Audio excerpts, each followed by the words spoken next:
लोकांना लोकांच्या सेवेसाठी नगरसेवक व्हायचंय, लोकांना लोकांच्या सेवेसाठी आमदार व्हायचंय, लोकांना लोकांच्या सेवेसाठी खासदार व्हायचंय, लोकांना लोकांच्या सेवेसाठी मंत्री व्हायचंय. प्रत्येकाला लोकसेवेसाठी काहीतरी व्हायचंय. यांची एवढी तळमळ चालू असते, की गोरगरीब जनतेला हे म्हणतात, "मी तुमच्यासाठी उभा आहे, तुमच्यासाठी प्रत्येक गोष्ट करायला तयार आहे. फक्त एकदा निवडून द्या." एकदा गेलो की डायरेक्टली तुमचे रस्ते अमेरिका, फुमेरिका, डायरेक्टली तुमचा पंप कॅलिफोर्निया, फुर्निया. अशा काय-काय गोष्टी करतात, अशा काय-काय गोष्टी करतात. काय सांगू मित्रांनो, ह्यांना एवढा विकास करायचा आहे. माझं नाव बदनाम होईल ह्याच्यामध्ये. माझं नाव विकास आहे, तरी पण आपण खरं बोलतो म्हणूनच विकास आहे. मित्रांनो, आजच्या या टॉपिकमध्ये आपण अशा काहीतरी गोष्टीवरनं बोलणार आहे, ज्याच्यावरनं तुम्हाला वाटेल की बाबा रे काय बोलतोय हा?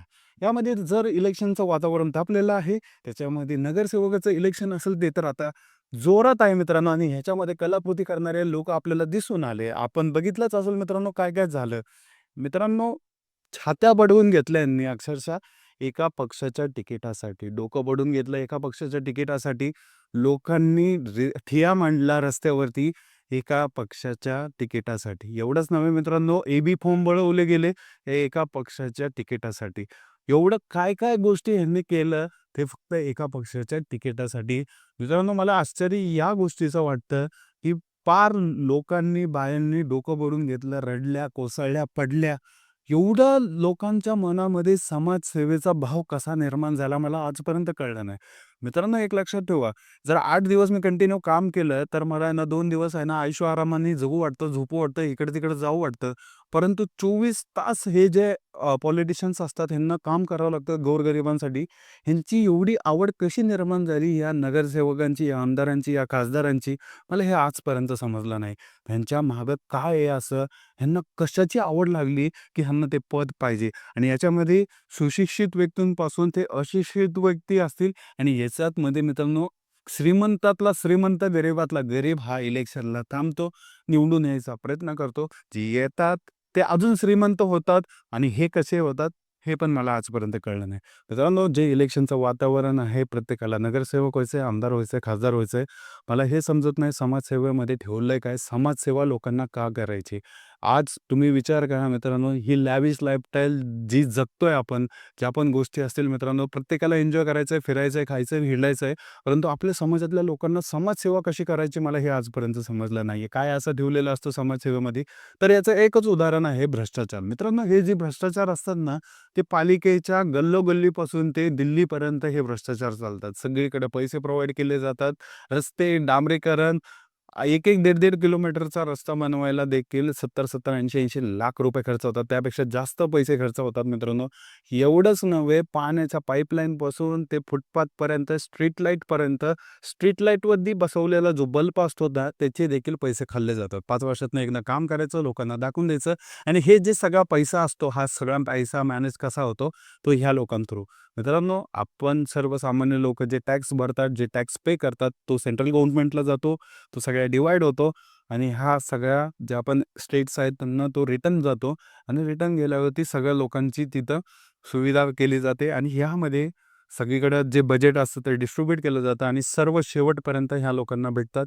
सर्वसामान्य लोकांसाठी रस्ते, हॉस्पिटल, चांगले व्यायामशाळेपासून सगळ्या गोष्टी अशा प्रोव्हाईड करणं, हे सगळे कामं नगरसेवकाचे असतात, आमदारांचे असतात आणि हे सगळं सेंट्रलचं जे बजेट येतं, पैसे जे येतात ह्यांना त्याच्या थ्रू ह्यांना करावं लागतात. आता याच्यामध्ये जर बघितलं मित्रांनो, तर ज्या पण लोकं थांबतात हे, एखादा जर नगरसेवक जर झाला, त्याच्या आधी तो काहीही प्रॉपर्टी नसते त्याची, काहीही नसतं त्याच्याकडं आणि अचानक मित्रांनो त्याची प्रॉपर्टी डबल होऊन जाते, पैसे वाढतात. कसं काय होतं? 5-6 गाड्या त्याच्या येतात त्याच्याकडे येतात मोठमोठ्या फॉर्च्युनरपासून ते लँड क्रुझरपर्यंत हे लोकं वापरतात. ह्या गाड्या कशा येतात? मला हे आजपर्यंत समजलं आहे. सर्वसामान्य माणूस आणि असा कुठला बिझनेस तुम्ही त्यावेळेस केला, जो आजपर्यंत तुमचा नव्हता. अचानक तुमचा बिझनेस येतो, तुम्ही त्या बिझनेसमार्फत दाखवता, की ह्या बिझनेसमार्फत मी एवढे कमवलं, तेवढं घेतलं.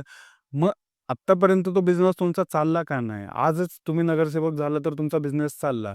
हे देखील प्रश्न उपस्थित करण्यासारखे आहे मित्रांनो. आणि त्यामुळेच मित्रांनो ज्यावेळेस तुम्ही मतदान करायला जाता, त्यावेळेस तुम्ही काय बघा, तर पहिली आणि शेवटची गोष्ट तो मुलगा भ्रष्टाचारी आहे का नाही, त्याची वागणूक, तो कसा आहे, काय आहे, या सगळ्या गोष्टी बघा. तो नेता म्हणून कसा आहे, तो जिव्हाळी लावतो का, सगळ्या लोकांना आपलं म्हणून घेतो का, या सगळ्या गोष्टी बघा आणि त्यानंतरच वोट करा मित्रांनो. कारण भस्म्या झाल्यासारखं खातं तो भस्म्या अक्षरशः. जेवढा पैसा खातात हे काय सांगू तुम्हाला, लिटरली तुम्हाला पण असं वाटेल, की "अरे बाबा रे, माझ्या खिशातला पण गेलाय का?" तुम्ही जरी टॅक्स भरत नसाल ना, तरी पण तुमच्या खिशाला दाबून बघतात.